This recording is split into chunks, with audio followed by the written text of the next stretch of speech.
மாதிரி மாவு கொஞ்சம் டஃப்பாக இருக்கணும். மாவு ரொம்ப தண்ணியாக இருந்துச்சுன்னா ஈஸியாக இலக்கிடும், அப்புறம் பேடா செய்ய முடியாது. இந்த மாதிரி மாவை கெட்டியாக வச்சுக்கோங்க. இந்த மாதிரி சின்ன சின்ன பால்ஸாக எடுத்துட்டு அதை நல்லா ரவுண்ட் ஆக்கிட்டு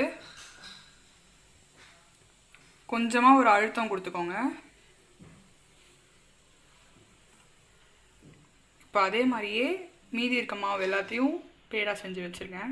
அவ்வளோதான், நம்ம பேடா எல்லாமே தயாராகிடுச்சு. நான் மேலே கொஞ்சம் கேஷ்யூ அண்ட் திராட்சையை வச்சு டெக்கரேட் பண்ணி வச்சுருக்கேன். உங்களுக்கு எப்படி வேணுமோ நீங்கள் டெக்கரேட் பண்ணிக்கலாம். வேணும்னா நீங்கள் நட்ஸை சேர்த்து கூட அரைச்சி பண்ணிக்கலாம். நான் அப்படிலாம் எதுவும் பண்ணலை.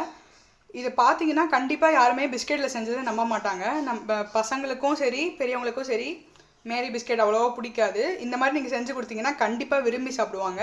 உங்களுக்கு இந்த வீடியோ பிடிச்சிருந்ததுன்னா லைக் பண்ணுங்கள், ஷேர் பண்ணுங்கள், கமெண்ட் பண்ணுங்கள் மற்றும் நம்ம சேனலுக்கு சப்ஸ்கிரைப் பண்ணுங்கள். தேங்க்யூ.